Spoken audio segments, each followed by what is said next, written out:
चलिए आगे बढ़ते हुए रुक कर लेंगे कुछ और खबरों का। बात वाराणसी की, जहां पर वाराणसी के ज्ञानवापी मस्जिद में सर्वे को लेकर गतिरोध लगातार जारी है। आज सर्वे का दूसरा दिन था और दूसरे दिन भी सर्वे करने पहुंची टीम के हाथ खाली ही रहे, क्योंकि उन्हें अंदर नहीं जाने दिया गया। सर्वे टीम ने आरोप अब ये लगाया है कि उन्हें बैरिकेडिंग से आगे बढ़ने ही नहीं दिया गया। तो वहीं दूसरी तरफ मुस्लिम पक्ष सर्वे टीम का वकील कमिश्नर बदलने के लिए कोर्ट पहुंची, जिसकी अब अगली सुनवाई 9 मई को होगी।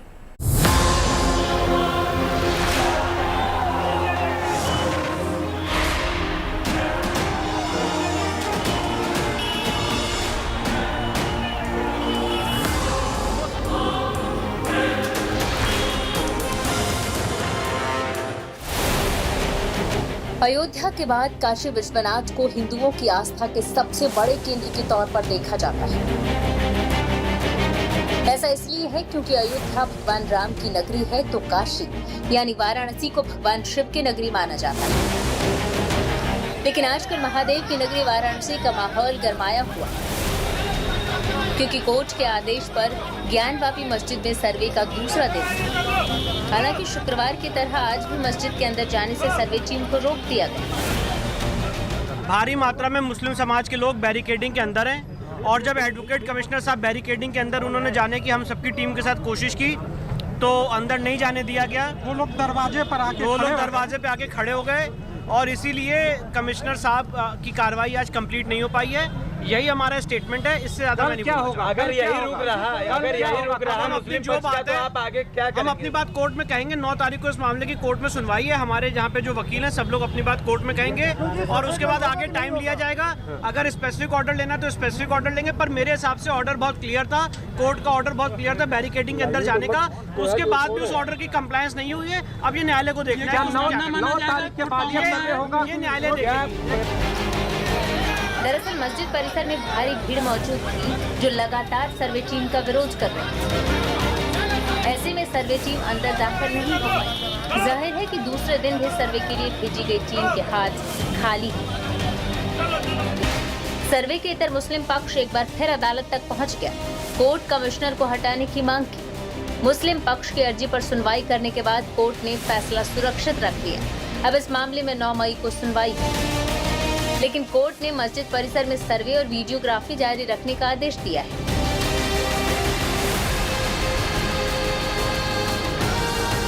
हमने कमिश्नर महोदय के हरपरस्ती पर हमने इतराज किया कि ये न्याय नहीं कर रहे हैं, इसलिए हमने आज एप्लीकेशन दिया था।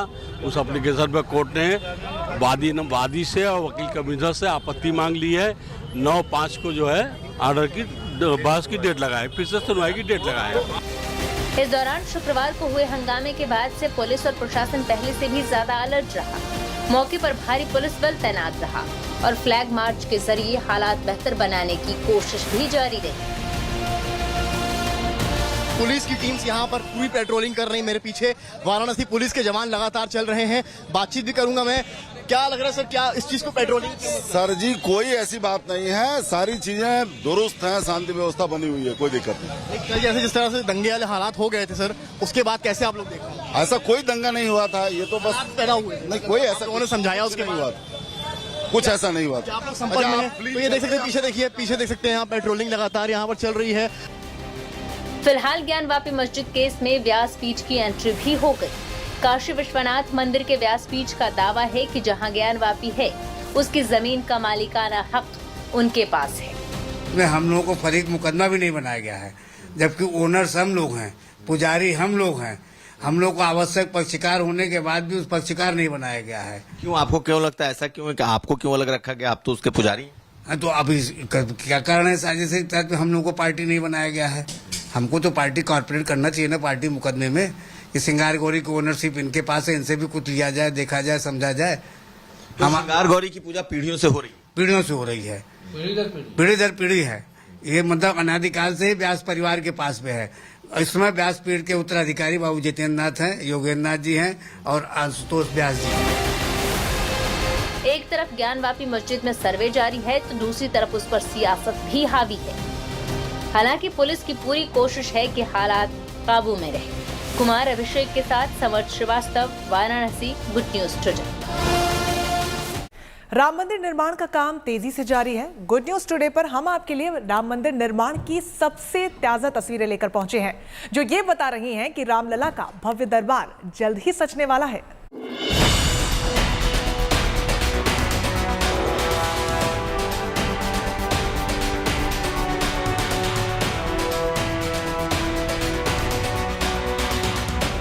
तस्वीरें बता रही हैं कि रामलला के भव्य दरबार की तैयारी तेजी से हो रही है। चबूतरे तैयार हैं, स्तंभ बनाने का काम 5वें चरण तक पहुंच गया है। करीब महीने भर में मंदिर के गर्भगृह निर्माण भी शुरू हो जाएगा। गुड न्यूज टुडे के संवाददाता अभिषेक मिश्रा खुद मौके पर पहुंचे और निर्माण कार्य का जायजा लिया। अयोध्या में राम मंदिर निर्माण के कार्य की तेजी हम आपको दिखाते हैं। किस तरीके से प्लिंथ का काम जो है वो 3रे चरण का पूरा हो चुका है, 5वें चरण में आ रहा है। 7 चरण का ये काम होगा, जिसके पत्थर लगातार लगाए जा रहे हैं। ये एक्सक्लूसिव तस्वीर आप देख रहे हैं आज तक पर, जिस तरीके से मंदिर निर्माण का कार्य तेजी है। ये जो झंडा आपको बीचों बीच दिखाई देगा, इसके ठीक नीचे ही गर्भगृह है, जिसको लेकर के तैयारियां जोरों पर हैं। बाल स्वरूप में भगवान राम होंगे यहाँ पर, और जिस तरीके से प्रगति लगातार इस कार्य की हो रही है वो बहुत ही रोचक है। पूरे लगभग पौने 3 एकड़ में फैले इस परिसर को भव्य तौर पर शक्ल दी जा रही है, और उस शक्ल के स्वरूप ही लगातार जो है वो कार्य चल रहा है। खुद मुख्यमंत्री योगी आदित्यनाथ मंदिर निर्माण पर नजर रख रहे हैं, और यही वजह है कि निर्माण कार्य में जरा भी सुस्ती नहीं दिख रही। शुक्रवार को मुख्यमंत्री आदित्यनाथ एक दिन के दौरे पर आए थे। अयोध्या आकर प्रोग्रेस रिपोर्ट ली और खुद अपने हाथों से राम नाम की मुहर पत्थर की शिलाओं पर लगाई। शुक्रवार को योगी आदित्यनाथ अधिकारियों से भी मिले, मंदिर निर्माण का कामकाज देख रहे लोगों से बातचीत की और साफ संदेश दिया कि किसी भी सूरत में निर्माण में ढिलाई नहीं होनी चाहिए। मुख्यमंत्री योगी आदित्यनाथ ने यह भी सुनिश्चित किया है कि मंदिर निर्माण की राह में किसी तरह की अड़चन न आए। कल मुख्यमंत्री भी आए थे, उन्होंने क्या बात बताई, मतलब कितना संतुष्टता जताई है? क्या कुछ चीजें, राम का नाम का मुहर भी लगाया था, हमने देखा है। मुख्यमंत्री बहुत संतुष्ट थे, जो आता है संतुष्ट होता है। राम मंदिर निर्माण का करीब 30% तक का काम पूरा हो चुका है। गर्भगृह के चारों ओर प्लिंथ का निर्माण जल्द ही शुरू होने वाला है। ये 22 फीट ऊंचा होगा। मंदिर बनाने के लिए 5-5 फीट ऊंचे ग्रेनाइट पत्थर के ब्लॉक को एक के ऊपर एक रखकर मंदिर का स्वरूप तैयार होगा। इस काम के लिए कुल 17,000 पत्थर लगाए जा रहे हैं। इसके साथ ही मंदिर में शबरी, जटायु और अन्य मंदिर बनाने का प्रस्ताव अभी चर्चा में है। 3रा चरण कम चल रहा है और गर्भगृह पर प्लिंथ ऊंची करने का काम लगभग पूरा हो गया। पत्थरों की क्या विशेषता हम देख रहे हैं? पत्थर तमाम यहाँ पहुंच चुके हैं। ग्रेनाइट है, ये कर्नाटक और तेलंगाना का ग्रेनाइट है। 5 फीट लंबा, 2.5 फीट चौड़ा, 3 फीट ऊंचा एक ब्लॉक है, और ऐसे 17,000 ब्लॉक एक के ऊपर एक रखे जाएंगे। कुल कितने पत्थर इसमें लगने वाले हैं, और हम कब उम्मीद कर सकते हैं कि स्वरूप लेने लगेगा मंदिर का? भाई प्लिंथ में ही 17,000 पत्थर लगेंगे। मंदिर के चारों तरफ परकोटा होगा, जिसमें उत्तर, पश्चिम, दक्षिण और पूर्व से श्रद्धालुओं के आने का रास्ता दिया जा रहा है, जो उन्हें सीधे गर्भगृह पहुंचाएगा। जहाँ ये पत्थर रखा है, ठीक इसके बाद से परकोटा जाएगा। इधर ही प्रवेश द्वार होगा। ये पूरब दिशा से आने वाला मार्ग रहेगा। इधर से दर्शनार्थी आएंगे। परकोटे का प्रवेश द्वार यहीं पर स्थापित होगा। यहीं से गर्भगृह तक जाएंगे लोग दर्शन करने के लिए। उत्तर तरफ परकोटा होगा, दक्षिण तरफ परकोटा होगा, पश्चिम तरफ भी परकोटा होगा। उत्तर से लोग प्रवेश करेंगे। चारों तरफ का एरिया जो परकोटे से घिरा होगा वो 8 एकड़ का होगा। मंदिर के लिए पत्थरों की नक्काशी भी लंबे वक्त से चली आ रही है। इसकी नक्काशी नागर शैली में हो रही है। नक्काशी के जरिए भगवान राम के जीवन को पत्थरों पर उकेरा जाएगा। इसमें अलग अलग प्रसंग होंगे। इसी मंदिर के उत्तर की तरफ माता सीता का मंदिर बनाए जाने का भी प्रस्ताव है। मंदिर में ग्रेनाइट के पत्थर की स्ट्रक्चर के बाद राजस्थान से लाए गए नक्काशी के पत्थर लगाए जाएंगे, जिससे मंदिर का भव्य स्वरूप नजर आएगा। बहुत अच्छा भव्य दिव्य नागर शैली में प्रत्येक पत्थरों के तराशी का काम चल रहा है। नागर शैली के मंदिर आपने देश भर में कई देखे हैं, उसी शैली का ये मंदिर होगा। उसमें मूर्तियां पत्थरों में कैसी होंगी, क्या होंगी, इसका काम चित्रकार लोग कर रहे हैं। वो आगे आने वाले समय में क्लियर हो जाएगा। काम में किसी तरह की कमी न रहे, इसकी रफ्तार न रुके, इसके लिए राम मंदिर परिसर में 2 शिफ्ट में 300 से भी ज्यादा मजदूर लगाए जा रहे हैं। मंदिर निर्माण का कामकाज देख रही कंपनी L&T के अधिकारियों ने बताया कि 30 जून तक प्लिंथ का काम पूरा हो जाएगा। फुल जोश में चल रहा है। फुल जोश में 24/7। कितने शिफ्ट में यहाँ काम चल रहा है, कितने वर्कर्स? दो शिफ्ट पे। और कितने वर्कर्स है जो यहाँ पर काम कर रहे हैं? 300 स्किल वर्कर। तो क्या पहले से कुछ बढ़ा है, अभी पेस बढ़ाया है आप लोगों ने? बहुत बढ़ गया है। दिसंबर 2023 खत्म कर देंगे। एक स्ट्रक्चर के लिए हम जानना चाहेंगे, प्लिंथ का जो काम चल रहा है 7 लेयर का है, ये कब तक एक्सपेक्ट कर रहे हैं कि ये पूरा होगा? जून 30 तक, मतलब 30 जून तक ही खत्म हो जाएगा। तो उसके बाद अगला स्टेप क्या होने वाला है? अगला स्टेप बंसी पारपुर और मकराना पत्थर का लगाएगा। कहाँ से पत्थर आए हैं? राजस्थान। राम मंदिर के निर्माण की उत्सुकता कैसी है, इसका अंदाजा इस बात से लगाया जा सकता है कि निर्माण पूरा होने से पहले ही खास से लेकर आम तक मंदिर का निर्माण देखने पहुंच रहे हैं। जिस वक्त गुड न्यूज टुडे के संवाददाता मंदिर निर्माण का जायजा ले रहे थे, उसी वक्त वहां पर एनसीपी अध्यक्ष शरद पवार के पोते रोहित पवार मिले। मंदिर का काम तो चल ही रहा है और अंदर जाके अगर आप देखो तो मंदिर जो आगे होने वाला है उसका डिजाइन वहाँ पे रखा है। बहुत बड़ा और सुंदर ऐसा मंदिर वहाँ पे बनने वाला है, ऐसे दिख रहा है। और लेकिन अंदर जाने के बाद भगवान के सामने माथा टेकते हुए बहुत प्रसन्नता हुई। राम भक्तों के लिए सबसे सुकून की बात यह है कि उनके आराध्य के लिए भव्य मंदिर जल्द ही बनकर तैयार होगा। बीते दशकों से जो सपना देखा गया था वो पूरा होने वाला है। मंदिर ट्रस्ट का दावा है कि मंदिर का काम दिसंबर 2023 तक पूरा कर लिया जाएगा, जिसके बाद रामलला अपने भव्य मंदिर में विराजमान होंगे और फिर रामलला का दरबार श्रद्धालुओं के लिए खुल जाएगा। Abhishek Mishra, Ayodhya, good news today. चलिए आगे बढ़ते हैं और अब आपको दिखाते हैं देश के उन अनजान योद्धाओं की कहानी जिनकी शहादत को सलामी 165 साल बाद नसीब हुई है। 1857 के गदर का वो गुमनाम पन्ना जो इतिहास की किताब में दर्ज ही नहीं हुआ था, लेकिन अब वो पन्ने एक बार फिर से पलटे जा रहे हैं और 165 साल पुरानी शहादत के कुछ ऐसे ही किस्से दोबारा जिंदा हो रहे हैं जिन्हें गुमनामी के अंधेरों में कहीं दफन कर दिया गया था।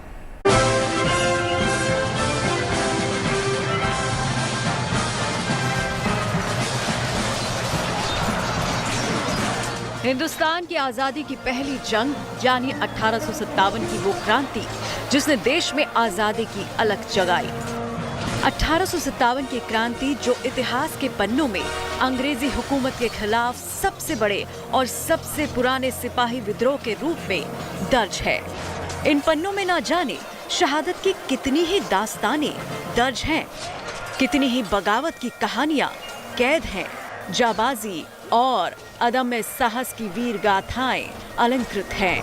हमने और आपने 1857 के गदर के सबसे बड़े योद्धा मंगल पांडे के बारे में पढ़ा भी है और जाना भी है। उनकी बहादुरी और हौसले की सैकड़ों कहानियां हमने सुनी हैं। मंगल पांडे तो अमर हो गए, लेकिन उनका क्या जिनका जिक्र तक इतिहास के पन्नों में दर्ज नहीं हो सका। गदर के वो शहीद जिन्हें 165 साल से सलामी तक नसीब नहीं हुई, वो अपनी जान को कुर्बान कर गए, लेकिन 150 साल से ज्यादा का वक्त गुजर गया और उनकी शहादत अनजान और गुमनाम हो गई। 165 साल पुरानी शहादत के कुछ ऐसे ही किस्से अब दोबारा जिंदा हो रहे हैं। देश के वो योद्धा जिन्हें गुमनामी के अंधेरे में दफन कर दिया गया था, जिनकी वीरगाथाओं को जमीन के नीचे अंधेरी गलियों में दबा दिया गया था, उन शूरवीरों की कहानी एक बार फिर जिंदा हो गई है। ये अमृतसर के पास अजनाला का एक गांव है, जहां एक कुएं से 1-2 नहीं बल्कि 282 योद्धाओं के कंकाल मिले। मां भारती के उन 282 सपूतों के कंकाल जिन्हें अंग्रेजों के जुल्म ने और वक्त की गर्द ने दफन कर दिया था। जब 1857 का स्वतंत्रता संग्राम शुरू हुआ तो ज़्यादातर जगहों पे अंग्रेज़ों ने डर के मारे इनके हथियार छीन लिए थे, तो वहाँ भी एक चिंगारी भड़की। लोगों ने, कुछ अंग्रेज ऑफिसर्स थे, उनको मारा। उसके बाद 500 लोगों की जो रेजिमेंट थी वो वहाँ से निकली आने के लिए वापस, और उसी में जो है रावी नदी को जब उन्होंने पार किया, उनके पार करते ही अंग्रेज फ़ौजों को पता लग गया कि ये लोग यहीं हैं। वहाँ जाकर के गोलीबारी हुई और 288 लोग वहाँ पकड़े गए, लेकिन और लोग जो है वो मारे गए। ये वो शूरवीर हैं जिनका शहादत गाथा में जिक्र तक नहीं। ये वो अनजान शहीद हैं जो गदर के जमाने से लेकर 2014 तक इसी कुएं में दफन थे। लेकिन कहते हैं कि शहादत भुलाई नहीं जा सकती, क्योंकि वो तो अमर हो जाती है, सदा के लिए। कुएं की खुदाई में मिली ये अस्थियां अपने आप इतिहास का सबसे गुमनाम और खौफनाक सच समेटे हैं। पंजाब के अजनाला कस्बे के कुएं से मिले मानव कंकालों के अवशेष 2014 में निकले थे। तब इस पर अलग अलग मत थे, लेकिन अब धूल का गुबार भी साफ हो चुका है और शक का दायरा भी खत्म हो चुका है। 2014 में धीरे धीरे इंफॉर्मेशन कलेक्ट करते चले गए कि कुछ ऐसा कहाँ हुआ था, अगर हुआ था तो वो कौन सी जगह है। ऐसा करते करते उनको इस पर्टिकुलर जगह के बारे में पता चल गया। अब वहाँ गुरुद्वारा था, गुरुद्वारा को उन लोगों ने हटाया। वहाँ से हटाने के बाद वहाँ जब खुदाई करनी शुरू की तो एकदम से सारे लोग फ्रीज हो गए, क्योंकि इतनी ज़्यादा स्केलेटन वहाँ निकलने शुरू हुए कि लोगों की आंखों में आंसू आ गए। यानी 165 साल बाद सलामी नसीब हो रही है गदर के उन शहीदों को जो देश की खातिर अपनी जान कुर्बान कर गए, लेकिन इतने बरस तक गुमनामी के अंधेरे में रहे। आखिर इतने बरस तक उनकी वीरगाथा कैसे दबी और छिपी रह गई? कैसे 282 शहीद गुमनामी के अंधेरे में दफन हो गए? कैसे उन शहीदों को अंग्रेजी हुकूमत ने आखिरी सलामी तक नसीब नहीं होने दी? आज इन तमाम सवालों के जवाब मिलेंगे। शिल्पी सेन और रोशन जायसवाल के साथ bureau report, good news today. 165 साल से 282 जवानों की शहादत पर इतिहास मौन था। किताबें खामोश थी और उन किताबों के पन्नों पर 282 शहीदों का जिक्र तक नहीं हुआ। 165 साल बाद सलामी नसीब हो रही है गदर के उन शहीदों को जो देश की खातिर अपनी जान कुर्बान कर गए, लेकिन इतने बरस तक गुमनामी के अंधेरे में वो रहे। आखिर इतने बरस तक उनकी वीरगाथा कैसे दबी रह गई, कैसे छिपी रह गई? कैसे 282 शहीद गुमनामी के अंधेरे में दफन हो गए? कैसे उन शहीदों को अंग्रेजी हुकूमत ने आखिरी सलामी तक नसीब नहीं होने दी? आज इन तमाम सवालों के जवाब मिलेंगे इस रिपोर्ट में।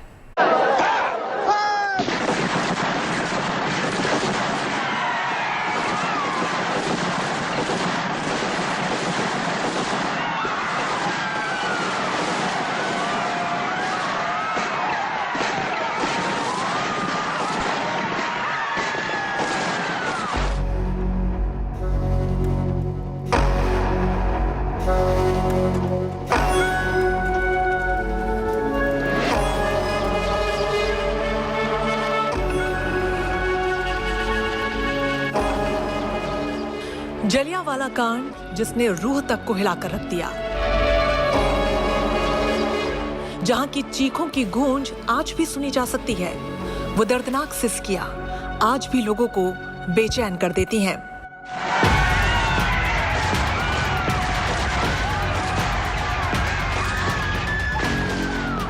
अप्रैल 1919 को जलियांवाला बाग में नरसंहार हुआ, लेकिन उससे ठीक 62 साल पहले 1857 में एक और खौफनाक और दिल दहला देने वाला कांड हुआ था, जब ब्रिटिश सरकार के हुक्मरानों ने विद्रोह करने वाले 282 भारतीय सैनिकों को अजनाला में इसी कुएं में दफन कर दिया था। बस अंतर इतना सा था कि 13 अप्रैल 1919 को जलियांवाला बाग में क्रूरता करने वाला जनरल डायर था और उससे पहले 1857 में वैसी ही क्रूरता करने वाले का नाम डीसी फेडरिक हेनरी कूपर था और उस वक्त अमृतसर का जिलाधिकारी था। अमृतसर में अजनाला के कुएं से निकली बेहिसाब अस्थियां जलियांवाला बाग जैसे अंग्रेजों की एक और जघन्य क्रूरता का वो अनदेखा और अनजाना सच है जो 165 सालों तक इतिहास के गर्त में छिपा रहा और इसके साथ ही छिपी रही 1857 में पहले स्वतंत्रता संग्राम में हुई 282 भारतीय वीरों की शहादत। वो सैनिक जो अंग्रेजों की 26 बंगाल इन्फेंट्री रेजिमेंट का हिस्सा थे और विद्रोह की आग में खुद को झोंकने के लिए मियां मीर से दिल्ली का रुख किया था, लेकिन ये रास्ता कभी ना खत्म होने वाला सफर बन गया। इसका सारा रिकॉर्ड यूके में है। जब मास मर्डर हुआ और जो इनको दफना दिया गया कुएं में, उसके बाद से ब्रिटिश हुकूमत ने कोशिश की कि इस घटना को छुपाने की और इसीलिए उसको कुएं को जो है बंद करके वहाँ पे एक गुरुद्वारा बना दिया गया, जिससे कि इनके रहस्यों पे पर्दा कभी ना उठ पाए। लेकिन 2014 में जो इस पे खुदाई स्टार्ट हुई और रहस्य पर्दा उठा, लेकिन हमें इसके बारे में कोई लिटरेरी एविडेंसेस नहीं है, कोई लिखित जानकारी नहीं थी।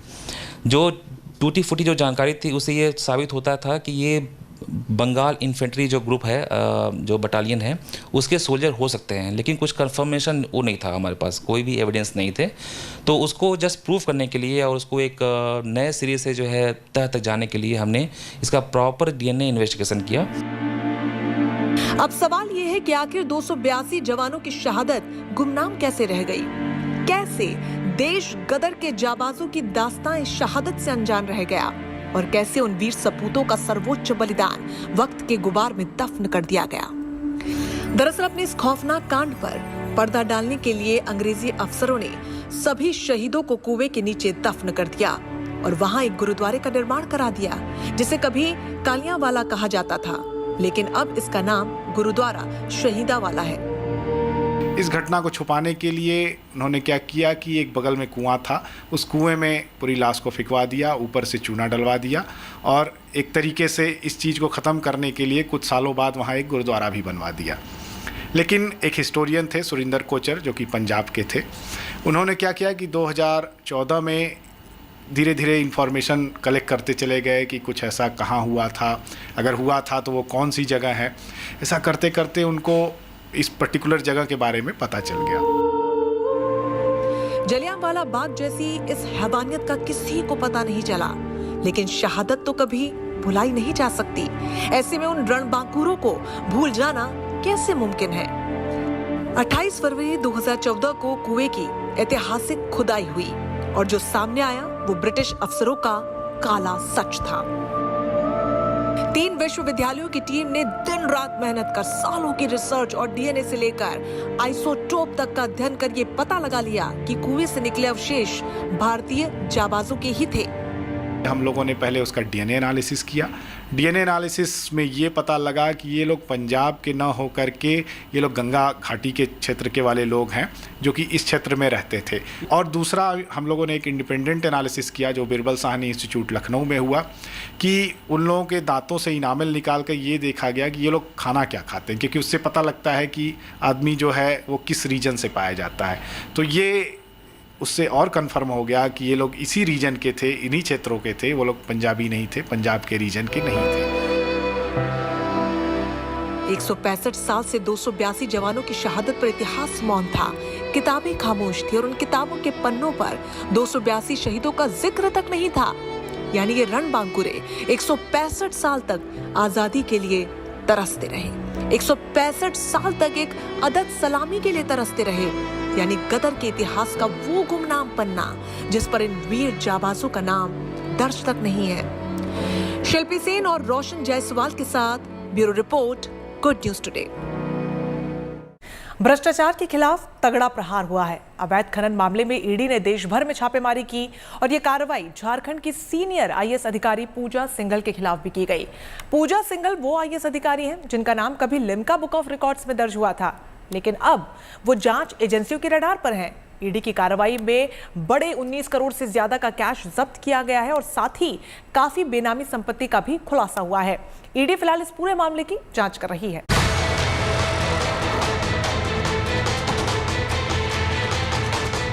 भ्रष्टाचार के खिलाफ कानून का शिकंजा।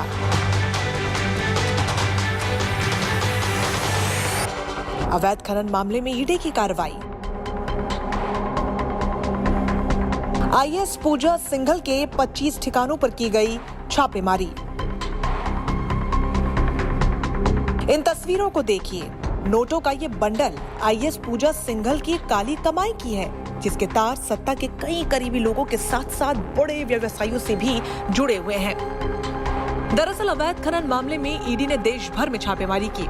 ये कार्रवाई झारखंड की सीनियर आईएएस अधिकारी पूजा सिंघल और उनसे जुड़े लोगों के 25 ठिकानों पर भी की गई।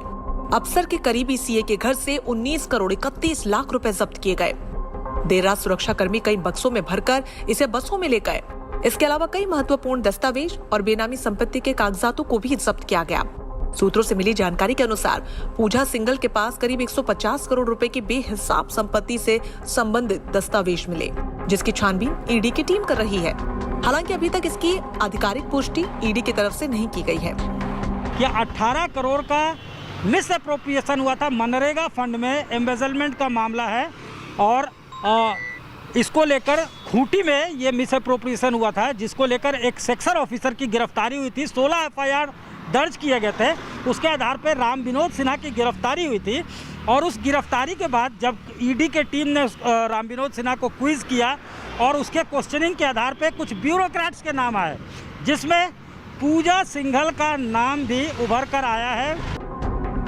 पूजा सिंघल ने 21 साल और 7 दिन की उम्र में आईएएस कैडर में प्रवेश किया था और सबसे कम उम्र की होने की वजह से उनका नाम लिम्का बुक ऑफ रिकॉर्ड्स में दर्ज किया गया। पूजा सिंघल ने ये कामयाबी 2000 बैच के भारतीय प्रशासनिक सेवा में हासिल की थी, लेकिन पूजा सिंघल अब ईडी और अन्य जांच एजेंसियों के शिकंजे में घिरती हुई नजर आ रही हैं। हालांकि इससे पहले भी आईएएस अधिकारी पूजा सिंघल विवादों में रही हैं। नौकरी में रहने के दौरान जहां जहां उनकी पोस्टिंग्स रही, उन पर भ्रष्टाचार और अनियमितता के कई गंभीर आरोप लगे, जबकि पारिवारिक जीवन भी अच्छा नहीं रहा। पहले पति से तलाक होने के बाद पूजा सिंघल ने अभिषेक झा से शादी की। इस शादी के बाद पूजा सिंघल के पारिवारिक जीवन में थोड़ी शांति आई, लेकिन इस बीच ससुराल वालों के व्यवसायिक हितों को फायदा पहुंचाने का आरोप उन पर काफी दिनों तक लगता रहा। पल्स अस्पताल पूजा सिंघल के पति और व्यवसायी अभिषेक झा का है। पूजा सिंघल के पति के कई ठिकानों पर ईडी ने छापेमारी की है, जिसमें पल्स हॉस्पिटल भी शामिल है। देश में कानून है, संविधान है, उससे बाहर कोई नहीं जा सकता और इसके विरुद्ध में जो जाता है परिणाम भी भुगतता है। आरोप है कि मनरेगा में बड़े पैमाने पर पूजा सिंघल ने गड़बड़ी की और अपने करीबियों को फायदा पहुंचाया। इसके अलावा पलामू जिले में उपायुक्त रहते हुए पूजा सिंघल पर यह भी आरोप है कि उन्होंने करीब 83 एकड़ जंगल भूमि को निजी कंपनी को खनन के लिए ट्रांसफर किया था। बिहार के मधुबनी से पूजा सिंघल के ससुर कामेश्वर झा को गिरफ्तार कर लिया गया है। ईडी की जांच भले ही मनरेगा स्कीम से जुड़ी एक दशक से भी पुरानी धांधली को लेकर हो रही हो, लेकिन इस जांच की आंच में झारखंड के मुख्यमंत्री हेमंत सोरेन भी आ सकते हैं। दरअसल हाल ही में इलेक्शन कमीशन ने हेमंत सोरेन को 2 खदानों के आवंटन को लेकर एक नोटिस जारी किया था और ईडी ने जिस आईएएस पूजा सिंघल पर अपना शिकंजा कसा है वो झारखंड के माइनिंग डिपार्टमेंट की सेक्रेटरी हैं। यानी कि ईडी जिन दस्तावेजों को सीज कर खंगाल रही है उसमें हेमंत सोरेन के खदानों के आवंटन को, दस्तावेजों को भी जांचा जाएगा और ईडी को अगर उसमें कोई भी अनियमितता लगती है तो आगे आने वाले समय में झारखंड के मुख्यमंत्री हेमंत सोरेन की मुश्किलें बढ़ सकती हैं। कैमरामैन आलोक दास के साथ मुनीश पांडे, दिल्ली। के साथ खबरों में फिलहाल के लिए बस इतना ही, लेकिन बाकी तमाम अच्छी खबरों के लिए आप देखते रहिए गुड न्यूज टुडे।